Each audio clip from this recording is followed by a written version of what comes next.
दोस्तों, स्वागत है आप सभी का आपके अपने यूट्यूब चैनल विश्व गुरु एकेडमी पर। तो दोस्तों, हाई स्कूल की जो हमारी शॉर्ट नोट्स चल रहे हैं साइंस के एनसीईआरटी के, उसमें आज की इस वीडियो में हम लोग थर्ड चैप्टर डिस्कस करेंगे, धातु एवं अधातु।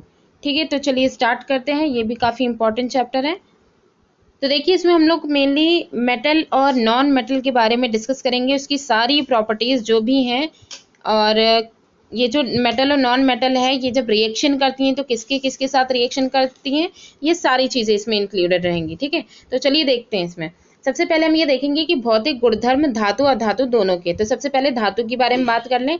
धातुओं के अगर भौतिक गुणधर्म फिजिकल जो प्रॉपर्टीज होती हैं उनकी अगर बात करें तो इसमें सबसे पहले आता है धात्विक चमक। जितनी भी धातुएं होती हैं उनकी जो सतह होती है वो चमकदार होती है।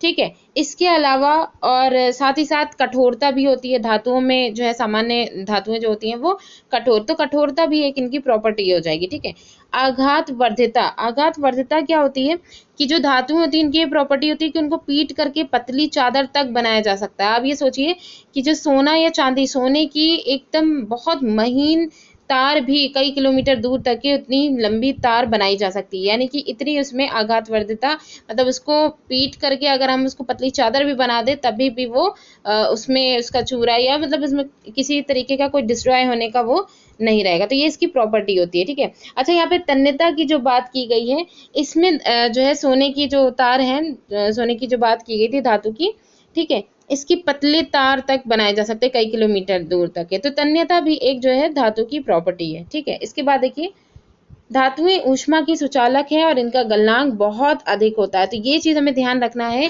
कि जो मेल्टिंग पॉइंट होता है धातुओं का वो ये बहुत ही ज़्यादा अधिक होता है। ठीक है, बहुत ज़्यादा टेम्परेचर पर ये मेल्ट होती हैं और सबसे इम्पोर्टेंट है कि ऊष्मा की सुचालक होती हैं। ठीक है, उदाहरण में जैसे सिल्वर तथा कॉपर, ये ऊष्मा के सुचालक हैं। सिल्वर और कॉपर जो हैं ये ऊष्मा के क्या हैं, सुचालक हैं। तभी जो तार होते हैं वो कॉपर के बनाए जाते हैं। लेकिन वहीं पे लेड और मरकरी यानी शीशा और मरकरी जो है वो ऊष्मा के कुचालक हैं। तो ये कुछ एग्जाम्पल यहाँ पे ऊष्मा के सुचालक और कुचालक के फॉर्म में दे दिए गए। लेड और मरकरी भी यहाँ पे आपकी धातु ही है। जो धातुएं कठोर सतह से टकराने पर आवाज उत्पन्न करती हैं उन्हें ध्वनिक कहते हैं। यानी कि आवाज जो कर रही है ये भी एक प्रॉपर्टी है धातुओं की। ठीक है, तो ऐसी धातुएं ध्वनिक कहलाती हैं। इसके बाद आती है अधातु। अधातु में कहा गया है जैसे है carbon, sulphur, iodine, oxygen, hydrogen, ये सारी क्या हैं, अधातुएं हैं। ये अधातुओं के कुछ उदाहरण हैं। इन्हीं के साथ ही जैसे यहाँ पे देखिए, ब्रोमीन अधातु द्रव अवस्था में पाई जाती है। ब्रोमीन भी अधातु है लेकिन ये क्या है, द्रव अवस्था में पाई जाती है। बाकी जितनी भी अधातु हैं ये ठोस या फिर गैस अवस्था में पाई जाती हैं। मतलब हम देख लेंगे कि अगर अधातु की बात करें तो सिर्फ ब्रोमीन ऐसी अधातु है जो लिक्विड फॉर्म में होती है। बाकी जितनी भी हैं वो आपको या तो ठोस फॉर्म में मिलेंगी या फिर जो है गैस फॉर्म में मिलेंगी। तो यहाँ पे ये जो आयोडीन है और ऑक्सीजन है, हाइड्रोजन है, ये सब क्या है, गैस फॉर्म में हो जाएगा। ठीक है, धातु एवं अधातु के सामान्य गुणधर्म। अब हम लोग यहाँ पे सामान्य गुणधर्मों की बात करेंगे। तो जिसमें सबसे पहले आते हैं मरकरी। मरकरी को छोड़कर सारी जितनी भी धातुएं होती हैं वो कमरे के ताप पर ठोस अवस्था में पाई जाती हैं। धातुओं का गलनांक अधिक होता है। अच्छा, अभी हम लोग ने अधातु के बारे में पढ़ा था कि ब्रोमीन अधातु जो होती है वो द्रव अवस्था में होती है, बाकी जितनी भी होती हैं वो ठोस या जो है इसमें गैस अवस्था में होंगी। वहाँ यहाँ पे धातुओं के बारे में बताया गया कि जो मरकरी यानी पारा जो होता है, ठीक है, इसको छोड़ करके बाकी जितनी भी धातुएं होती हैं अगर कमरे के ताप पर टेम्परेचर की बात अगर करें तो सारी की सारी ठोस अवस्था में आपको मिलेंगी। लेकिन जो मरकरी है वो रूम टेम्परेचर पर लिक्विड अवस्था में पाया जाएगा। ठीक है, धातुओं का गलनांक अधिक होता है, ये हम लोग ने पहले भी डिस्कस किया। लेकिन यहाँ पे गैलियम और सीजियम जो धातुएं इनका गलनांक बहुत कम होता है। तो यहाँ पे हम लोग एक्सेप्शन भी देखेंगे कि सभी जितनी भी धातुएं इनका गलनांक अधिक होता है, लेकिन यहाँ पे कुछ एक्सेप्शनल धातुएं दी गई हैं जिनका गलनांक जो है वो बहुत कम होता है। फिर आती है आयोडीन। ये जो अधातु है ये अधातु होते हुए भी चमकीली है। आयोडीन यहाँ पे क्या है, अधातु है और ये क्या है, चमकीली, और जबकि चमक इसकी प्रॉपर्टी है धातु की है। ठीक है, ग्रेफाइट विद्युत की सुचालक है। ग्रेफाइट जो है ये भी क्या है, ये क्या है, विद्युत की सुचालक है। ठीक है, इसके बाद आती है कार्बन। कार्बन जो है ये एक ऐसी अधातु है जो विभिन्न रूपों में विद्यमान रहती है। यानी कि आपको कार्बन जो है वो कई सारे जो है फॉर्म में आपको मिलेगी। जैसे कि यहाँ पे एग्जांपल दिया गया, हीरा है, ग्रेफाइट है, तो ये सब क्या है, कार्बन के ही रूप हैं। ठीक है, तो ये जो है कार्बन वैसे भी अधातु में आता है, तो ग्रेफाइट वगैरह क्या है, जो पेंसिल की जो निप होती है वो ग्रेफाइट की बनी होती है, तो ये सब किसमें आ जाएंगे, अधातु में, कार्बन के रूप में। ठीक है, इसके बाद है क्षारीय धातु। क्षारीय धातु क्या होती हैं, जैसे क्षारीय धातु में है लिथियम, सोडियम, पोटेशियम, ये इतनी मुलायम होती हैं कि इन्हें चाकू से काटा जा सकता है। जैसे ये सारे जो टर्म आपके दिए गए हैं ये सारे एग्जाम्स में पूछे जाते हैं, तो अक्सर करके कुछ ऐसी धातुओं के नाम दे दिए जाएंगे और ये कहा जाएगा कि कौन सी ऐसी धातुएं हैं जो इतनी सॉफ्ट हैं कि उनको चाकू से काटा जा सकता है। तो हमें पता है कि जितनी भी क्षारीय धातु होती हैं इनकी जो प्रॉपर्टी यहाँ पे कुछ की दी गई है, जैसे लिथियम, सोडियम, पोटेशियम, ये इतनी ज़्यादा सॉफ्ट होती है कि इन्हें चाकू से काटा जा सकता है और इसके साथ ही इनका घनत्व और गलनांक भी कम होता है। ठीक है, तो ये इनकी जो है प्रॉपर्टी हो जाएगी। इसके बाद आता है धातु एवं अधातुओं का उनके रासायनिक गुणधर्मों के आधार पर वर्गीकरण। अभी तक हम लोग फिजिकल प्रॉपर्टीज जितनी भी थी वो सब हम लोग देख रहे थे, अब हम लोग यहाँ पे देखेंगे रासायनिक गुणधर्मों के आधार पर इनको कैसे डिवाइड किया जाता है। तो सबसे पहले है अधिकांश अधातुएं अम्लीय ऑक्साइड प्रदान करती हैं। ठीक है, अम्लीय ऑक्साइड प्रदान करती हैं तथा अधिकतर धातु क्षारीय ऑक्साइड प्रदान करती हैं। देखिए दोनों के टर्म यहाँ पे देखना बहुत जरूरी है। अधातुएं जो होती हैं ये अम्लीय ऑक्साइड प्रदान करती हैं और वही जो धातु होती है वो धातुएं जो होती हैं वो क्षारकीय ऑक्साइड प्रदान करती हैं। ठीक है, तो ये चीज़ हो गई। इसके बाद है अब धातुओं के रासायनिक गुणधर्म जो हैं उनकी बात करेंगे। तो सबसे पहले धातुओं का वायु में दहन। धातुओं की वायु में दहन की अगर बात करें तो धातुएं ऑक्सीजन के साथ मिलकर संगत धातु ऑक्साइड बनाती हैं।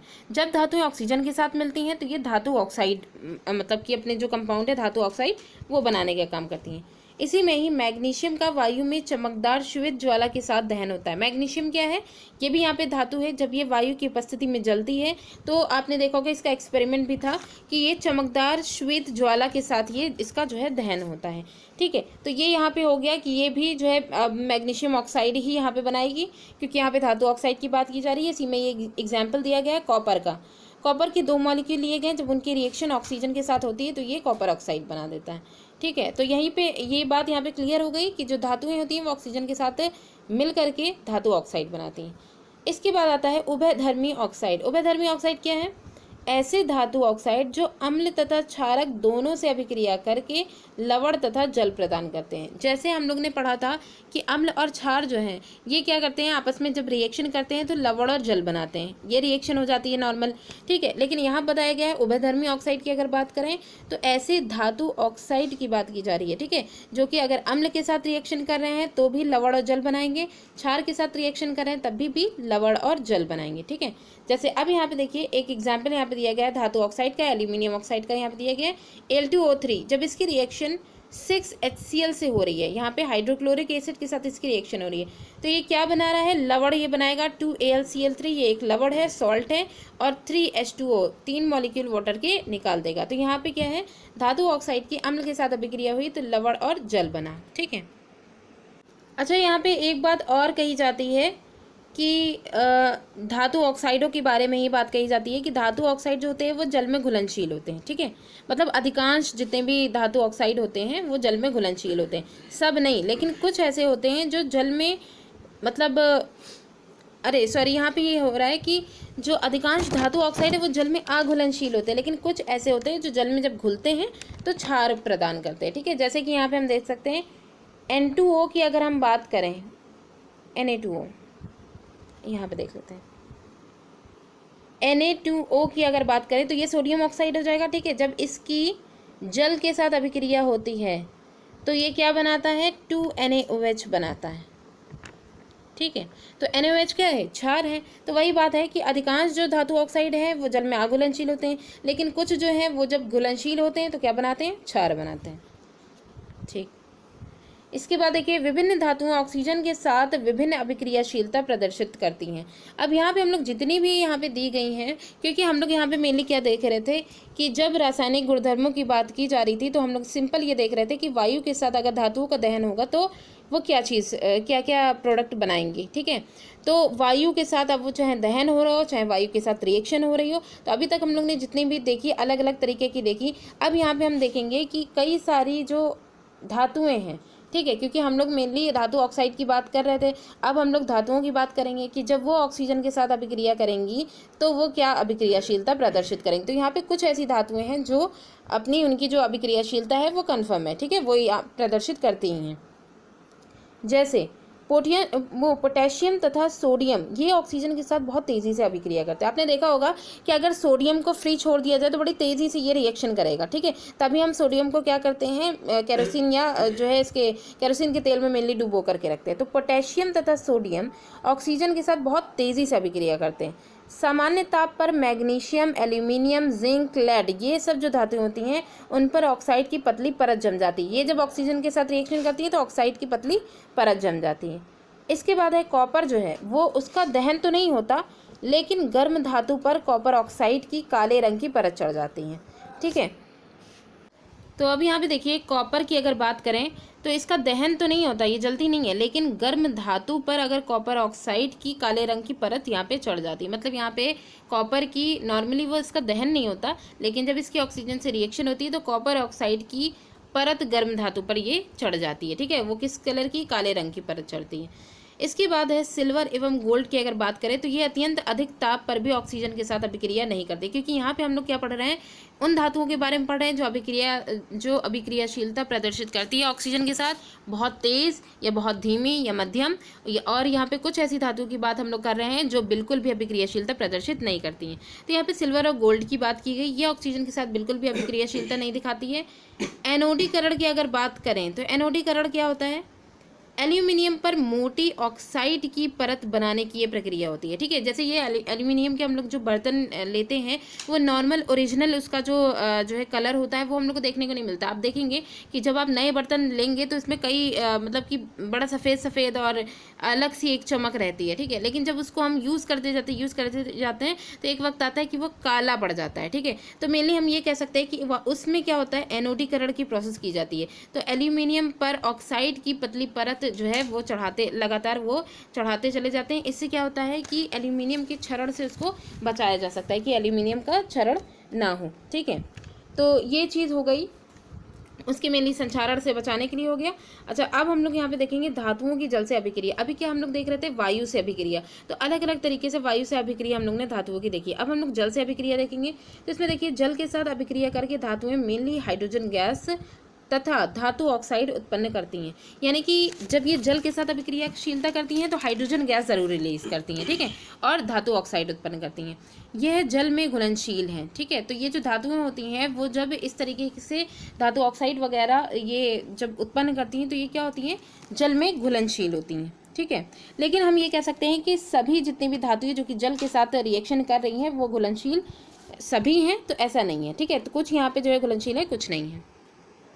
तो अब यहाँ पे देखिए पोटेशियम एवं सोडियम जैसी जो धातुएं हैं ये ठंडे जल के साथ तेज़ी से अभिक्रिया करती हैं तथा ऊष्मीय ऊर्जा के साथ हाइड्रोजन गैस तत्काल प्रज्वलन के साथ उत्पन्न होती है, ठीक है। तो आपने यहाँ पे देखा पोटेशियम और सोडियम ये दो ऐसी यहाँ पे धातुएं हैं जो ठंडे जल के साथ बहुत तेज़ी से अभिक्रिया करती हैं, ठीक है। तो यानी कि आप देखेंगे कि पोटेशियम और जो सोडियम है ये वायु के साथ भी जो है रिएक्शन कर रही है। यानी आप फ्री फॉर्म में भी आप इनको नहीं रख सकते कि एयर में आप रखे रहें, ना कि आप इसके ठंडे जो जल होते हैं उससे भी आप इसका कांटेक्ट नहीं कर सकते। क्योंकि अगर सोडियम की अगर बात करें तो तेज़ ये जब इसके ऊपर ठंडा जल पड़ता है तो बहुत ही तेज़ी के साथ ये हाइड्रोजन गैस इसमें से रिलीज होती है और ये ऊष्मीय ऊर्जा प्रज्वलन के साथ जलती है। तभी आप देखेंगे सोडियम धातु में आग लग जाती है, ठीक है। तो ये इतनी तेज़ी से ये ठंडे जल के साथ ये रिएक्शन करती है, ठीक है। इसके बाद है कैल्शियम की जल से धीमी अभिक्रिया होती है। कैल्शियम जो है ये जल के साथ अभिक्रिया करती है लेकिन बहुत धीमी होती है। इसके अलावा है मैग्नीशियम, ये शीतल जल के साथ अभिक्रिया नहीं करता लेकिन गर्म जल के साथ ये अभिक्रिया करके मैग्नीशियम हाइड्रोक्साइड और हाइड्रोजन गैस उत्पन्न करता है। मतलब यहाँ पे हम लोग देख रहे हैं कि जो धातुओं की जो प्रॉपर्टी हैं वो कुछ ऐसी धातुएं हैं जो ठंडे जल के साथ रिएक्शन कर रही हैं, कुछ ऐसी धातुएं हैं जो है जल के साथ जो बहुत तेज़ी से रिएक्शन कर रही हैं, ठीक है, या कुछ ऐसी हैं जो धातु ऑक्साइड और हाइड्रोजन गैस रिलीज कर रही हैं, और कुछ ऐसी हैं जो ठंडे जल के साथ रिएक्शन नहीं कर रही लेकिन गर्म जल के साथ जब रिएक्शन कर रही हैं तो मैग्नीशियम हाइड्रोक्साइड जैसी जो धातुएं हैं ये और हाइड्रोजन गैस रिलीज कर रही हैं। तो मेनली मोस्टली हम लोग ये देख रहे हैं कि जब जल के साथ रिएक्शन हो रही है तो क्या निकल रही है, हाइड्रोजन गैस रिलीज हो रही है, ठीक है, धातुओं की जल के साथ अभिक्रिया। और यहाँ पे देखिए जैसे एल्यूमिनियम, आयरन और जिंक जैसी जो धातुएं हैं ये ना तो शीतल जल ना ही गर्म जल के साथ अभिक्रिया करती हैं। अब देखिए यहाँ पे कुछ ऐसी धातुएं दी गई हैं जो ठंडे गर्म दोनों ही जल के साथ अभिक्रिया नहीं करेंगी लेकिन भाप के साथ ये धातुएं अभिक्रिया करती हैं। तो ये जो वेपर जो होती है उसके साथ ये रिएक्शन करती हैं। तो धातु ऑक्साइड तथा हाइड्रोजन गैस, मतलब जब जिसके साथ भी आप ये रिएक्शन करेंगी उनके साथ धातु ऑक्साइड रिलीज करेंगे और दूसरा हाइड्रोजन गैस रिलीज करेंगे। ठीक है, तो यहाँ पे जितनी भी धातुएं थी उनकी बात हो गई। अब यहाँ पे कुछ और जो धातुएं हैं जैसे लेड है, कॉपर है, सिल्वर है और गोल्ड है, ये ऐसी धातुएं हैं जो जल के साथ बिल्कुल किसी भी कंडीशन में रिएक्शन नहीं करती हैं। तो यहाँ पे जल के साथ अभिक्रिया अगर धातुओं की हम लोग ने देखी तो हम लोग ने ये देखा कि ठंडे जल के साथ कुछ धातुएं रिएक्शन कर रही हैं, कुछ धातुएं नॉर्मल जल के साथ रिएक्शन कर रही हैं, कुछ जो ठंडे जल के साथ रिएक्शन कर रही हैं बहुत तेज़ी से रिएक्शन कर रही हैं, कुछ ऐसी हैं जो ठंडे के साथ नहीं कर रही हैं लेकिन गर्म जल के साथ रिएक्शन कर रही हैं, वही कुछ ऐसी हैं जो ठंडे और गर्म जल दोनों के साथ रिएक्शन नहीं कर रही हैं लेकिन भाप के साथ रिएक्शन कर रही हैं। ठीक है, तो ये हो गया। इसके बाद देखिएगा धातुओं की अम्लों के साथ अभिक्रिया। तो यहाँ पे देखिए धातुओं की अम्लों के साथ जब अभिक्रिया की बात करें तो जब धातुएं नाइट्रिक अम्ल यानी HNO3 के साथ अभिक्रिया करती हैं तब ये हाइड्रोजन गैस उत्पन्न नहीं होती है। क्या कह रही हैं? धातुएं जब नाइट्रिक एसिड के साथ रिएक्शन करती हैं तो ये हाइड्रोजन गैस रिलीज नहीं करती हैं, क्योंकि जो HNO3 है ये प्रबल ऑक्सीकारक होता है। ठीक है, और ये क्या करता है, हाइड्रोजन जो है उसको ऑक्सीकृत कर देता है जल में। ठीक है, मतलब ऑक्सीकृत इसको करके जल में ऑक्सीकृत कैसे कर रहा है, क्योंकि इसमें हाइड्रोजन के साथ फौरन से ऑक्सीजन की रिएक्शन कर देगा और ऑक्सीजन को इसमें जो है जोड़ करके वो जल में कन्वर्ट कर देता है। तो वही HNO3 जो होता है ये प्रबल ऑक्सीकारक होता है और जो हाइड्रोजन है उसको ऑक्सीकृत करके जल में परिवर्तित कर देता है और स्वयं नाइट्रोजन की किसी भी ऑक्साइड में अपचयित हो जाता है। नाइट्रोजन के ऑक्साइड जैसे कि N2O, ठीक है, या फिर NO या फिर जो है NO2, ठीक है, इसमें जो है ये खुद अपचयित हो जाता है। ठीक है, तो ये चीज़ हो गई। इसके बाद देखिए यहाँ पे मैग्नीशियम है, मैग्नीज है, ये जो होते हैं ये तनु HNO3 जो होता है, डाइल्यूट HNO3 जो होता है, इसके साथ अभिक्रिया कर हाइड्रोजन गैस उत्सर्जित करते हैं। तो यहाँ पे देखिए कुछ ऐसी धातुएं हैं, मोस्टली यहाँ पे हम लोग ने धातुओं के बारे में देखा तो कंसनट्रेटेड जो यहाँ पे HNO3 था उसके साथ रिएक्शन नहीं कर रही थी, या यूँ कहें कि रिएक्शन कर रही थी तो हाइड्रोजन गैस रिलीज नहीं कर रही थी। लेकिन यहाँ पे कुछ जैसे मैग्नीशियम, मैग्नीज वाली जो धातुएं हैं ये HNO3 के साथ जब रिएक्शन कर रही हैं तो हाइड्रोजन गैस रिलीज कर रही हैं। ठीक है, ये हो गया। इसके बाद है कॉपर तनु HCl जो डाइल्यूट HCl है उसके साथ अभिक्रिया नहीं करता है। तो यहाँ पे हम लोग ने सभी जितनी भी धातुएं थी उनके बारे में हम लोग ने ये देखा कि यहाँ पे क्योंकि हेडिंग थी कि धातुएं अम्लों के साथ अभिक्रिया, धातुओं की अम्लों के साथ अभिक्रिया, तो जो धातुएं अम्लों के साथ अभिक्रिया कर रही थी तो उसमें HNO3 की जब बात की गई, HNO3 अम्ल नाइट्रिक अम्ल उसके साथ हाइड्रोजन गैस रिलीज नहीं कर रही थी। वही मैग्नीशियम, मैग्नीज जो थी ये HNO3 के साथ ही रिएक्शन करके हाइड्रोजन गैस रिलीज कर रही थी। लेकिन कॉपर जो था ये HCl के साथ रिएक्शन करके, मतलब HCl के साथ रिएक्शन ही नहीं करता है, अभिक्रिया ही नहीं करता है। ठीक है, तो यहाँ पे अलग अलग धातुओं की अम्लों के साथ अभिक्रिया हो गई।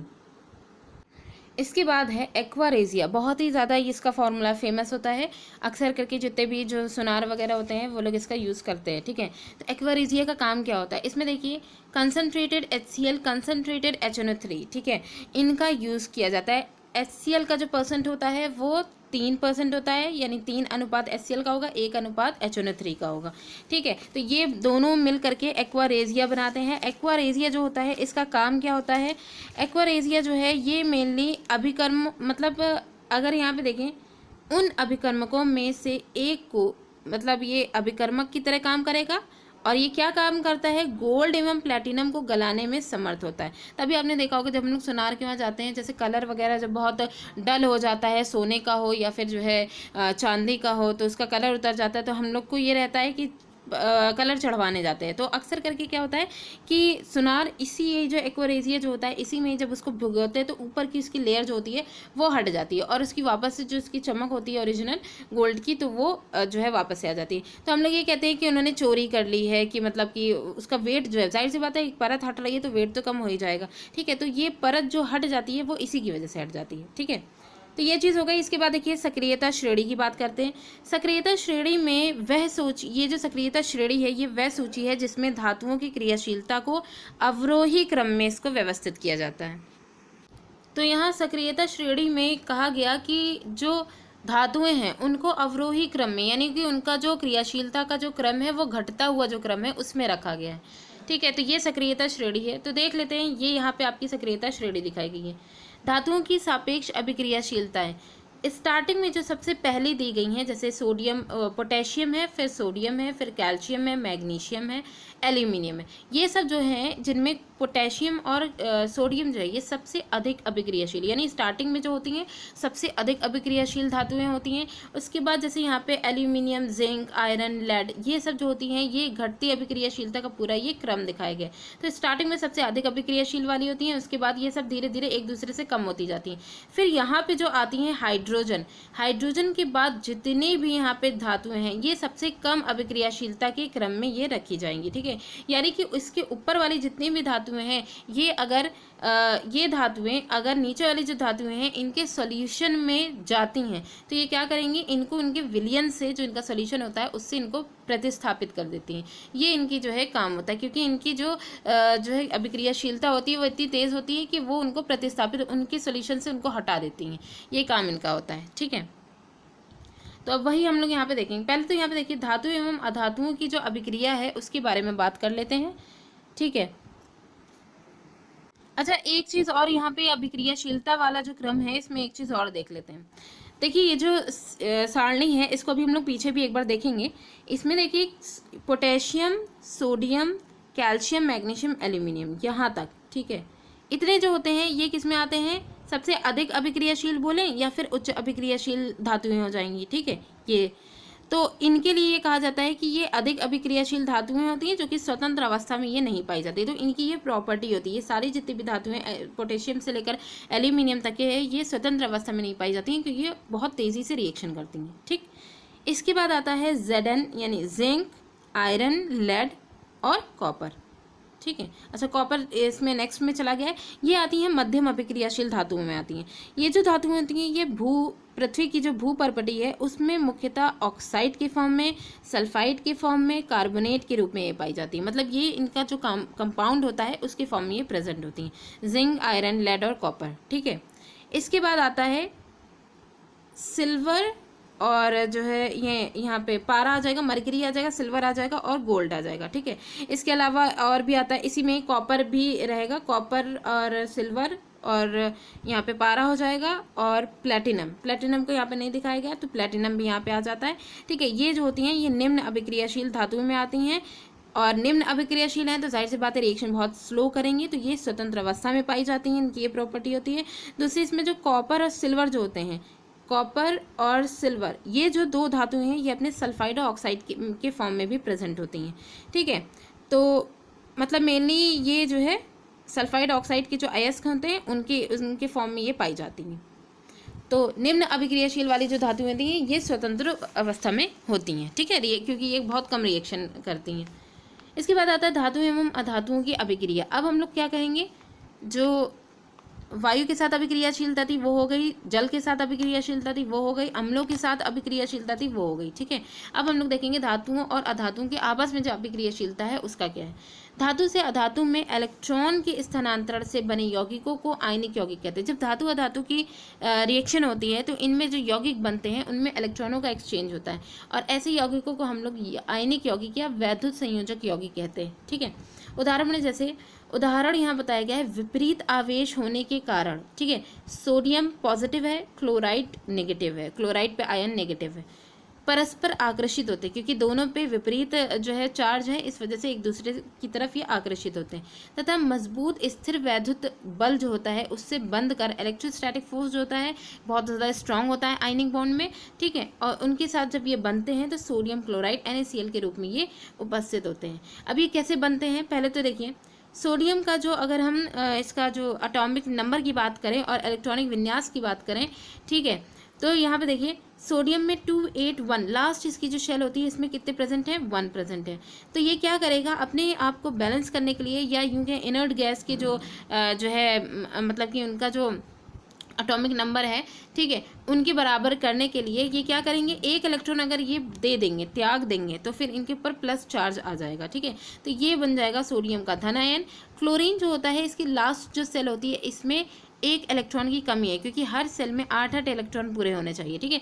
तो एक इलेक्ट्रॉन की यहाँ पे कमी है। अब जब एक इलेक्ट्रॉन की यहाँ पे कमी है तो ये क्या करेगा, ये जो इलेक्ट्रॉन यहाँ से भेजा गया है, यानी इसने जो निकाला है, इसी को ही क्लोरीन एक्सेप्ट कर लेगा। तो जब इसे एक्सेप्ट कर लेगा तो यहाँ पे इलेक्ट्रॉनों की संख्या, जहाँ पे इसकी प्रोटॉन तो पॉजिटिव होता है वो तो 7 ही है, लेकिन इलेक्ट्रॉन अब कितने हो गए, 8 हो गए हैं, क्योंकि ऑक्टेट कंप्लीट करने के लिए। तो जब वो 8 हो गए तो इस वजह से उन पर माइनस चार्ज आ गया, ठीक है। तो ये हो जाएगा क्लोराइड आयन। अब उनको इस तरीके से जो इनका स्ट्रक्चर दिखाएगा, इस तरीके से बना करके हम NaCl का कंपाउंड जो है वो बना सकते हैं, ठीक है। तो मेनली हम ये कहें, धातुओं और अधातुओं की जब अभिक्रिया होती है तो जो आयन्स होते हैं उनका ट्रांसफर, उनके जो है कॉम्बिनेशन से ये बनते हैं। फिर आता है आयनिक यौगिकों के गुणधर्म। अब आयनिक यौगिकों की जो प्रॉपर्टीज़ हैं उनके बारे में हमें जानना ज़रूरी है। सबसे पहले आती है भौतिक प्रकृति, ठीक है। तो यहाँ पे देखिए, भौतिक प्रकृति की अगर बात करें, आयनिक यौगिक ठोस एवं थोड़े कठोर होते हैं। तो देखिए, धन एवं ऋण आयनों के बीच मजबूत आकर्षण बल होता है, ठीक है। इलेक्ट्रोस्टैटिक फोर्स बहुत ज़्यादा होता है, इस वजह से आयनिक यौगिक जो होते हैं वो ठोस एवं थोड़े कठोर होते हैं। तो ये इलेक्ट्रोस्टैटिक फोर्स की वजह से भी होता है। तो मतलब हम ऐसे भी कह सकते हैं कि अगर सामान्यतः इस पर हम प्रेशर डालेंगे तो ये टुकड़ों में टूट जाएंगे, ठीक है, मतलब छोटे छोटे टुकड़ों में ये बिखर जाएंगे। तो ये भी एक इनकी प्रॉपर्टी हो जाएगी। इसके बाद आता है गलनांक एवं क्वथनांक।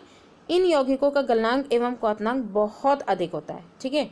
तो ये जो, अब चूंकि इलेक्ट्रोस्टैटिक फोर्स से ये जुड़े हैं तो इनके आयनिक बॉन्ड इनके बीच में बना है। तो आयनिक बॉन्ड को तोड़ने के लिए ये जो अंतर आयनिक आकर्षण बल जो होता है, इसको तोड़ने के लिए बहुत ज़्यादा जो है एनर्जी की ज़रूरत होती है। इस वजह से इनका जो मेल्टिंग और बॉइलिंग पॉइंट होता है वो बहुत हाई होता है।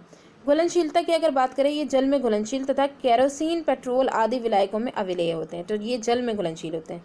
विद्युत चालकता जो होती है, आयनिक यौगिकों में जलीय विलयन में आयन उपस्थित होते हैं। जब आयनिक यौगिक का जलीय विलयन होता है तो इसमें आयन्स जो होते हैं पॉजिटिव नेगेटिव, ये फ्री हो जाते हैं, ठीक है। तो जो कि विद्युतधारा के प्रवाह में ये सहायता करते हैं, ठीक। लेकिन ठोस अवस्था में ऐसा नहीं होता है, ठीक है। तो ये इनका जलीय अवस्था होनी इनके लिए ज़रूरी है। अब हम लोग यहाँ पे बात करेंगे धातुओं की प्रकृति, ठीक है, क्योंकि धातुओं के बारे में अभी हम लोग ने कहा था कि पृथ्वी की जो भूपर्पटी होती है वहाँ से बहुत सारी जो धातुएं होती हैं उनकी प्राप्ति होती है, ठीक है। तो वही बात यहाँ करेंगे कि ये जो धातु है ये कैसे प्राप्त होती है। तो पृथ्वी की जो भूपर्पटी है उसमें वो धातुओं का मुख्य स्रोत है, ठीक है। इसमें प्राकृतिक रूप से पाए जाने वाले जो तत्व हैं या जो यौगिक हैं उनको खनिज कहते हैं, ठीक है। तो यानी कि प्राकृतिक नेचुरली जो है तत्व या यौगिक पाए जाते हैं उनको खनिज कहा जाता है, जो भूपर्पटी से डायरेक्ट प्राप्त होते हैं। कुछ स्थानों पर खनिजों में कोई विशेष जो धातु होती है वो जब बहुत ज़्यादा मात्रा में होती है तब उन्हें जो वहाँ से निकाला जाता है, क्योंकि बहुत ज़्यादा विशेष धातु है और बहुत ज़्यादा मात्रा में इसमें गंदगी या और अदर जितनी भी मेटल्स वगैरह जो भी हैं वो उनमें कम है। तो क्या होगा कि उनको निकालना बहुत ज़्यादा लाभदायक भी होता है। तो ऐसी कंडीशन में ये जो खनिज होते हैं इनको बोला जाता है अयस्क, ठीक है। तो यानी कि अयस्क से हम कह सकते हैं कि प्योर जो धातुएं होती हैं उनकी प्राप्ति की जा सकती है। धातुओं का अब आता है निष्कर्षण। धातुओं का निष्कर्षण क्या होता है? अयस्क से शुद्ध धातु प्राप्त करना निष्कर्षण कहलाता है।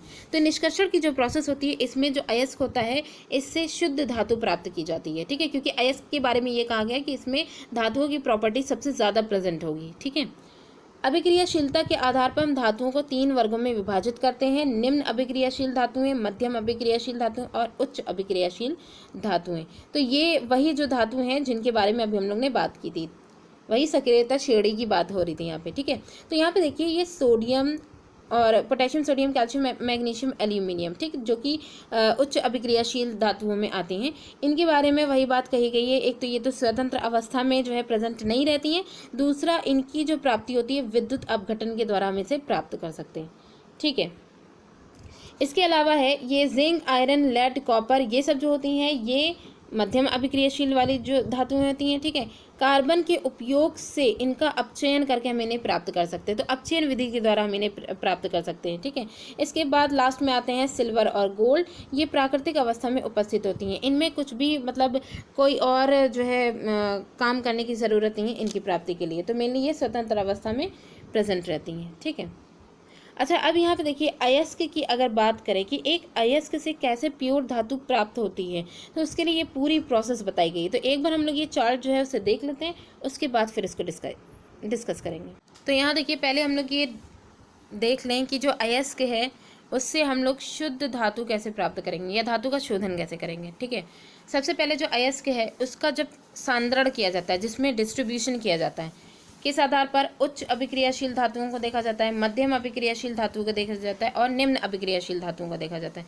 यानी इस तरीके की अगर धातुएं प्रेजेंट होंगी तो अब हम उनको उनमें कौन सी ऐसी प्रोसेस करें कि जिनसे हम उनको अलग अलग मतलब कि उनको अलग अलग मेथड से अलग कर सकते हैं। ठीक है, जैसे कि यहाँ पे देखिए, जब उच्च अभिक्रियाशील धातुओं की बात की जाती है, यानी कि अयस्क ऐसे हमें मिले हैं जिनमें उच्च अभिक्रियाशील जो धातुएं होती हैं इनकी अधिक मात्रा है। ठीक है, तो इनका हम क्या करेंगे, ये गलित धातु का विद्युत अपघटन। अब इसमें जो धातु है इसको पहले गला करके मतलब इसके मेल्ट फॉर्म में उसका विद्युत अपघटन किया जाएगा। विद्युत अपघटन करके सीधे शुद्ध धातु प्राप्त कर ली जाएगी। ये किसके लिए है, उच्च अभिक्रियाशील धातुओं के लिए। इसके बाद आती हैं मध्यम अभिक्रियाशील धातुएं। मध्यम अभिक्रियाशील धातुएं जो होती हैं इनको पहले क्या किया जाता है, इनके साथ जब रिएक्शन होती है तो इनको इनके जो अयस्क होते हैं वो कार्बोनेट और सल्फाइड अयस्क इनके फॉर्म में इनको प्राप्त किया जाता है। अभी जैसे हम लोग ने देखा था मध्यम अभिक्रियाशील जो धातुएं होती हैं जिनमें जैसे जिंक है, आयरन है, लेड है, कॉपर है, ये अपने ऑक्साइड, सल्फाइड और कार्बोनेट के जो कंपाउंड होते हैं, यौगिक जो होते हैं, इनके फॉर्म में प्रेजेंट रहती है। तब हमें इनके जो कार्बोनेट अयस्क हैं या सल्फाइड अयस्क हैं, कार्बोनेट अयस्क जो होते हैं उनके लिए एक प्रोसेस होती है निस्तापन वाली प्रक्रिया।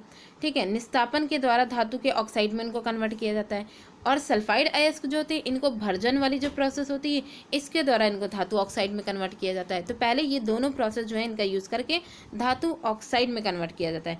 फिर अब ये जो धातु ऑक्साइड होती हैं इनका सीधे सीधे अपचयन कर दिया जाता है। अपचयन करके ऑक्सीजन को निकाल दिया जाता है।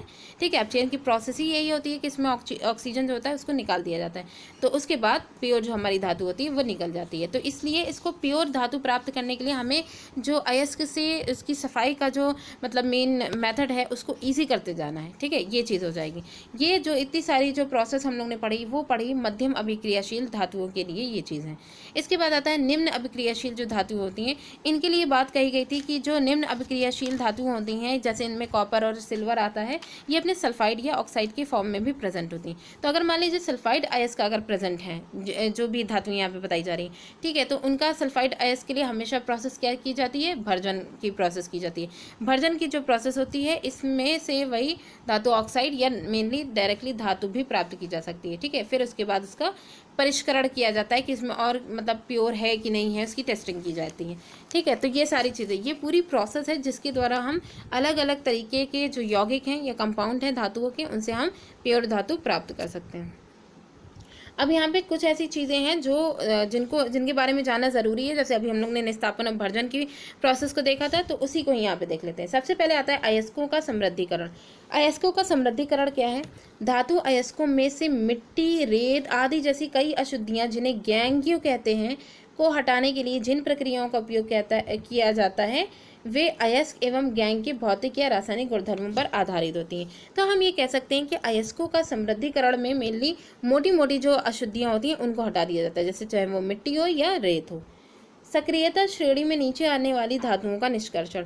नीचे आने वाली धातुओं का निष्कर्षण यानी कि जो स्वतंत्र फॉर्म में प्रेजेंट होंगी, जैसे कि सिल्वर, गोल्ड। ठीक है, तो इन धातुओं के जो ऑक्साइड हैं उनको केवल गर्म करके ही धातु प्राप्त की जा सकती है। तभी निम्न अभिक्रियाशील वाली जो धातुएं थी उनके बारे में बस इतना किया गया कि जो इनके सल्फाइड या फिर जो इनके ऑक्साइड हैं इनका एक प्रोसेस की गई, भर्जन में मेनली बहुत ज़्यादा टेम्परेचर पर गर्म किया जाता है और उसके बाद धातु प्राप्त कर ली जाती है। ठीक है, तो ये चीज़ हो गई। इसके बाद उदाहरण आप यहाँ पे देख सकते हैं, जैसे एक सिनाबार का जो है यहाँ पे उदाहरण दिया गया है, जो कि मरकरी का जो है ये अयस्क है सिनाबार। ठीक है, मरकरी का ये अयस्क है जो इससे मरकरी प्राप्त की जाती है। अब इसमें इसका ही सिनेबार का ही यहाँ पे एग्जांपल दिया गया है कि 2 मॉलिक्यूल सिनेबार के लिए गए हैं 2HgS। ठीक है, इसकी रिएक्शन ऑक्सीजन के प्रेजेंस में जब कराई जाएगी, जब इसका दहन कराया जाएगा तो क्या प्राप्त होगा हमें, जो मरकरी का जो ऑक्साइड है, ऑक्साइड फॉर्म इसकी प्राप्त होगी और सल्फर डाइऑक्साइड गैस प्राप्त हो जाएगी। ठीक है, और इसी के ही आधार पर तो यानी कि अब यहाँ पे देखिए जब ये ऑक्साइड हमें प्राप्त हो गया तो जाहिर सी बात है अब ऑक्साइड के बाद या तो टेम्परेचर दे करके उसका डायरेक्टली अपचयन कर दिया जाएगा। तो यहाँ पे क्या होगा कि जो है ये मरकरी का जो ऑक्साइड प्राप्त हुआ है इससे मेनली ऑक्सीजन को निकाल दिया जाएगा। ऑक्सीजन जो यहाँ से रिलीज हो जाएगी तो यहाँ पे सिर्फ बचेगा क्या, 2Hg बच जाएगा बस। ठीक है, तो इससे जो है यहाँ पे लिक्विड फॉर्म में ये मिल जाएगा और ये इसकी प्योर जो धातु है हमारी पारे की वो मिल जाएगी। इसके बाद देखिए सक्रियता श्रेणी के मध्य में स्थित धातुओं का निष्कर्षण। तो हम लोग ने अभी पढ़ा जो था वो निम्न धातुओं का निष्कर्षण पढ़ा था, जो कि सिंपल इजी था। सक्रियता श्रेणी में जो मध्य में आती हैं धातुएं, उनका देखिए मध्यम श्रेणी की धातुओं को उनके ऑक्साइडों से सीधे प्राप्त करना अधिक आसान है। तो मेनली हमें क्या करना है, जब ऑक्साइडों से आसानी से प्राप्त कर सकते हैं तो हम पहले ऑक्साइड में उसे कन्वर्ट करेंगे। तो इसमें एक प्रोसेस आती है हमारी भर्जन की।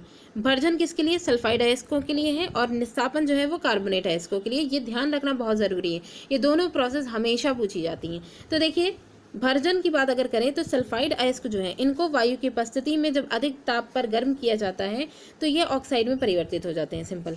इस प्रक्रिया को भर्जन कहते हैं। निस्तापन की अगर बात करें तो कार्बोनेट अयस्क इसमें आते हैं, और ये सीमित वायु में अधिक ताप पर उपस्थित होकर ऑक्साइड में परिवर्तित हो जाते हैं। तो इनके लिए जो वायु है वो बहुत सीमित होनी चाहिए, ठीक है। और फिर उनके बाद इनको जो है गर्म किया जाए और ये अपने ऑक्साइड में परिवर्तित हो जाएंगे। इस प्रक्रिया को निस्तापन कहेंगे। तो निस्तापन कार्बोनेट अयस्क के लिए है, और इसमें नॉर्मल जो है वायु, सीमित वायु की ज़रूरत होगी, और सल्फाइड अयस्क जो है वो भर्जन की जो प्रोसेस होती है उसमें इनका काम होता है। अब इसमें देखिए जब इसमें रिएक्शंस जो होती हैं उनको देखना ज़रूरी है। इसके बाद कार्बन, जब यहाँ पे देखिए क्या हुआ, अभी हम लोग ने जो चार्ट था उसमें भी देखा था कि अभी क्या था कि जो सल्फाइड अयस्क और कार्बोनेट अयस्क थे उनको, सल्फाइड अयस्क को भर्जन के द्वारा ऑक्साइड में कन्वर्ट किया गया, कार्बोनेट अयस्क को जो है निस्तापन के द्वारा ऑक्साइड में, उनकी जो ऑक्साइड है धातु ऑक्साइड, उनमें कन्वर्ट किया गया। अब ये जो धातु ऑक्साइड है ये अपचयन इनका होगा, अपचयन के साथ साथ ऑक्सीजन रिलीज हो जाएगी और पेड़ धातु मिल जाएगी। तो इसके बाद कार्बन जो धातु है उसका यूज़ करके उपयुक्त अपचायक का उपयोग, ये जो एक तरीके से अपचायक है, इसका प्रयोग करके धातु ऑक्साइड से धातु प्राप्त कर ली जाती है। एग्जाम्पल देखिए, सबसे पहले आता है ZnS, ठीक है।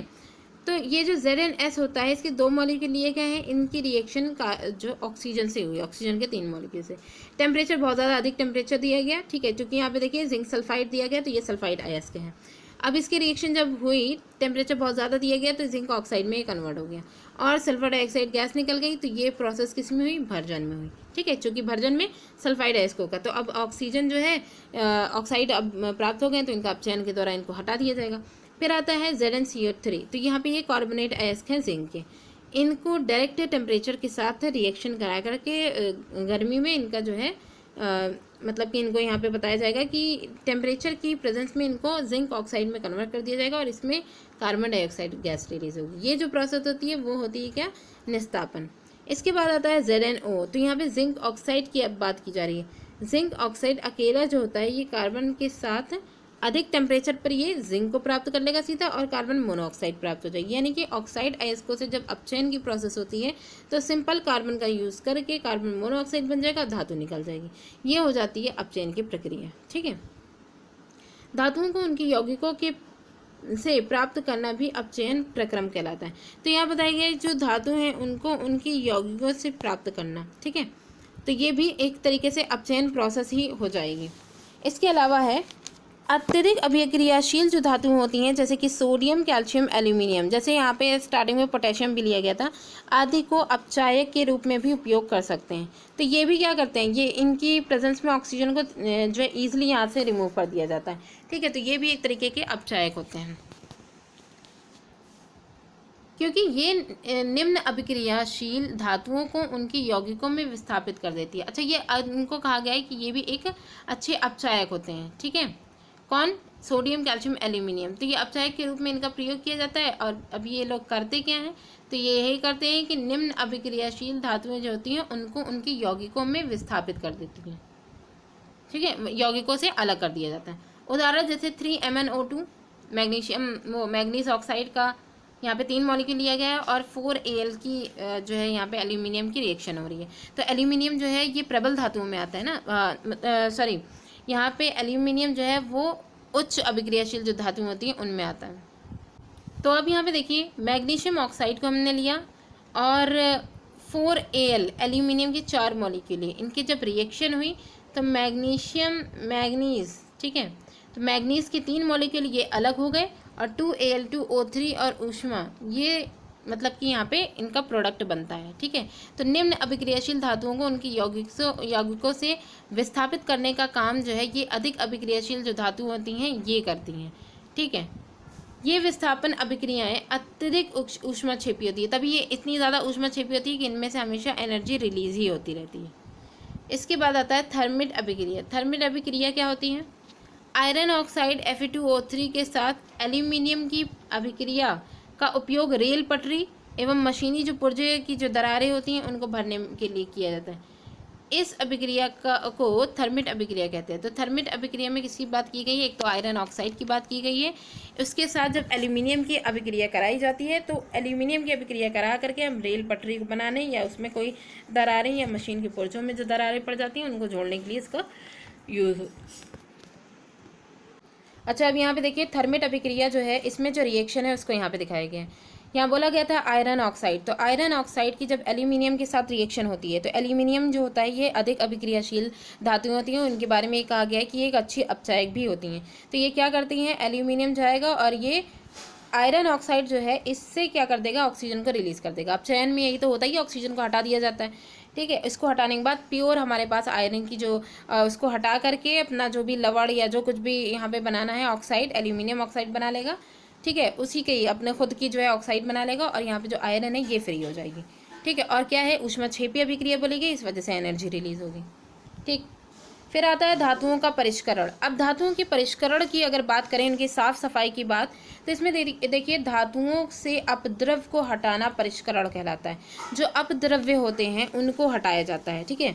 तो उनको हटाना क्या है? यहाँ पे परिष्करण कहलाता है। अब ये कितने तरीके का होता है? पहला तो है विद्युत अपघटनी परिष्करण अगर किया जाए, कि यानी विद्युत अपघटन की प्रोसेस के द्वारा अगर परिष्करण किया जा रहा है, तो इसमें देखिए कॉपर, जिंक, टिन, निकल, सिल्वर, गोल्ड आदि ये जो धातुएं होती हैं, ऐसी अनेक धातुओं का परिष्करण विद्युत अपघटन द्वारा किया जाता है। तो यहाँ पे कुछ धातुओं के नाम भी दिए गए हैं जो कि स्पेसिफिक हैं, जो यहाँ पे इनके यूज़ मतलब इनको जो है हम विद्युत अपघटन विधि द्वारा इनका परिष्करण कर सकते हैं, ठीक है। इसके बाद है, अब जैसे विद्युत अपघटन जो प्रक्रिया यूज़ होती है तो इसमें मेनली क्या किया जाता है? इस प्रक्रम में अशुद्ध धातु जो होती हैं उनका एनोड बनाया जाता है, शुद्ध धातु की पतली परत की कैथोड बनाई जाती है। यानी कैथोड जो होती है वो शुद्ध धातु की होती है पतली परत, और एनोड अशुद्ध धातु की होती है। और जो धातु के लवण विलयन जिसमें उनको डुबोया जाता है उसका उपयोग विद्युत अपघट्ट के रूप में इसका किया जाता है। यानी इलेक्ट्रिसिटी जब पास आउट होगी तो उसी में से ही होगी। अब क्या होगा कि धीरे धीरे जो अशुद्ध धातु है वो गलती चली जाएगी, उसका जो मतलब कि यहाँ पे जो उसका अपद्रव्य है वो नीचे जमा होता जाएगा जो विद्युत अपघट्ट है उसमें, ठीक है। और जो शुद्ध धातु है वो जो कैथोड है उस पर जमा होती चली जाएगी, ठीक। तो ये जो है विद्युत अपघटनी जो विधि होती है उसमें होता है। इस विधि में विलेय अशुद्धियाँ विलयन में चली जाती हैं। घुलने वाली जो अशुद्धियाँ जो कि एनोड पर उसकी जो अशुद्ध धातु उसके साथ मिली होंगी वो विलयन में चली जाती हैं, तथा अविलेय अशुद्धियाँ जो होती हैं वो एनोड तली पर निक्षेपित हो जाती हैं, ठीक है। एनोड जो तली है उस पर जो अविलेय अशुद्धियाँ होती हैं वो जो है इस पर चिपक जाती हैं, तो इसी को एनोड पंख कहते हैं। और जो है कैथोड होता है उस पर शुद्ध धातु चली जाती है, ठीक है। तो ये जो है एनोड पंख की अगर बात की जाती है तो इसी को ही कहा जाता है कि जो अशुद्धियाँ जो विलेय होती हैं वो विलयन में चली जाएंगी और जो अविलेय होती हैं वो उसी पर ही चिपकी रह जाएंगी, ठीक है। ये चीज़ हो जाएगा। इसके बाद आता है, अब आती है हमारी जो सबसे लास्ट प्रोसेस है वो है संक्षारण की। संक्षारण मेनली हमको अलग अलग तरीके से हर एक धातुओं की जो इंपॉर्टेंट चीज़ें होती हैं उनमें देखने को मिलता है। जैसे कि सिल्वर धातु की अगर बात करें तो इनका काला होना ये भी संक्षारण की वजह से होता है। कॉपर की वस्तुओं पर हरे रंग की परत का चढ़ना या लोहे में जंग लगना ये सब संक्षारण में होता है। अब अगर हम सिल्वर धातुएं जो होती हैं इनकी बात करें, सिल्वर की जो वस्तुएं होती हैं इनमें क्या होता है कि ये वायु में उपस्थित जो सल्फर होती है, ठीक है, वायु में उपस्थित जो सल्फर गैस होती है इसके साथ अभिक्रिया करके ये क्या बना लेती हैं? सिल्वर सल्फाइड बना देती हैं। तो ये जो Ag होती है Ag2S ये बना देती है, ठीक है। तो यहाँ पे सिल्वर धातुओं का जो काला होना वो क्या, इसकी क्या रीज़न है कि जो सल्फर वायु में उपस्थित जो सल्फर है उसके साथ ये रिएक्शन कर लेती हैं और सिल्वर सल्फाइड बना देती हैं, जो कि ब्लैक रंग की जो परत होती है उसके फॉर्म में ये सिल्वर की जो धातुएं होती हैं चांदी की उस पर ये चढ़ी होती हैं, ठीक है। इसके बाद आता है कॉपर की वस्तुओं पर हरे रंग की परत का चढ़ना।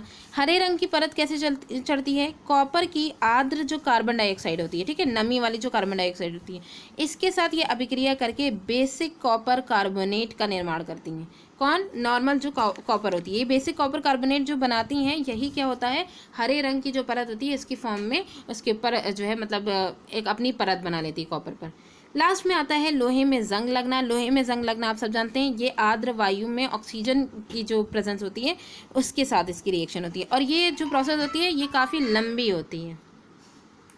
तो यहाँ पे देखिए लोहे में जंग लगना ये मेनली आर्द्र जो वायु होती है उसमें ऑक्सीजन की प्रेजेंस की वजह से होता है और काफ़ी लंबी ये प्रोसेस होती है। लंबे समय तक जब ये आर्द्र जो नमी वाली जो ऑक्सीजन होती है उसके साथ जब ये, तो इस तरीके से लोहे में जंग लगता है। इसके बाद आते हैं संक्षारण से सुरक्षा, क्योंकि संक्षारण एक प्रॉब्लम की तरह है जो अभी हम लोग देखेंगे कि कितनी बड़ी ये प्रॉब्लम क्रिएट कर सकती है, लेकिन अब इससे सुरक्षा जो है वो क्यों ज़रूरी है। तो देखिए यहाँ पे लोहे एवं इस्पात को जंग से सुरक्षित, क्योंकि लोहे की बहुत सारी चीज़ें बनती हैं, जैसे बड़े बड़े जो पुल होते हैं उनकी जो सरिया वगैरह या उनमें जो लोहे के सामान लगते हैं उनको जंग से बचाने के लिए, तो इस वजह से तो लोहे या इस्पात को जंग से सुरक्षित रखने के लिए क्या किया जाता है, उन पर जस्ते यानी जिंक की पतली परत चढ़ाई जाती है। इसी को ही यशद लेपन कहते हैं।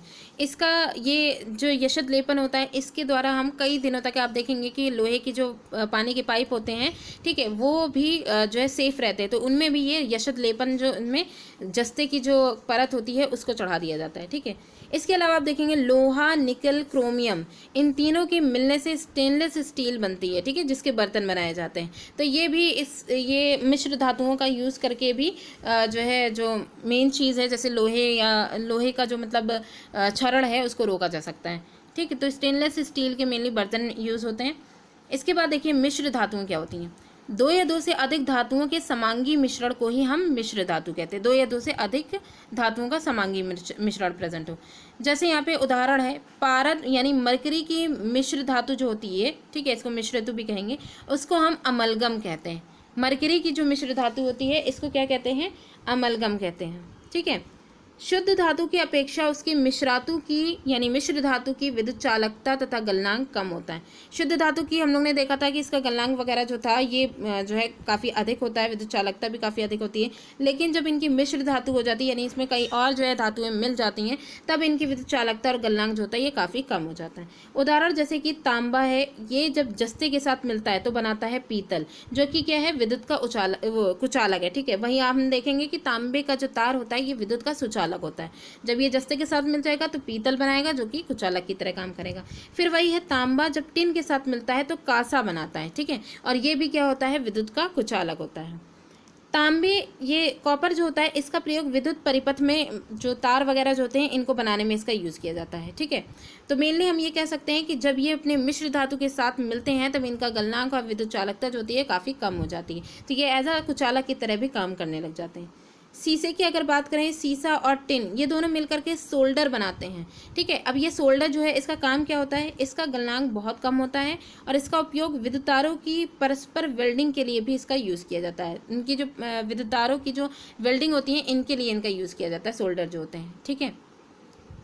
तो ये चीज़ जो मतलब कि यहाँ पे हम लोग ने ये जो चैप्टर हमारा था वो धातु अधातु से रिलेटेड था, लेकिन यहाँ पे हम लोग ने बहुत सारी जो धातुएं थी उनकी अलग अलग रिएक्शन और सबकी अपनी अपनी जो रिएक्शन है वो फिक्स रिएक्शन है, ताकि अगर कोई भी धातु कहीं पे भी पूछी जाए किसी से भी अगर उसकी रिएक्शन हो तो आप उसको ईजिली उसके बारे में बता सकें, ठीक है। तो हम लोग ने हर एक जो पॉइंट था उसको यहाँ पर क्लियर कर लिया है। तो ये वीडियो यहीं पर ही ख़त्म होती है, हमारा चैप्टर यहीं पर ही कम्प्लीट हो जाता है।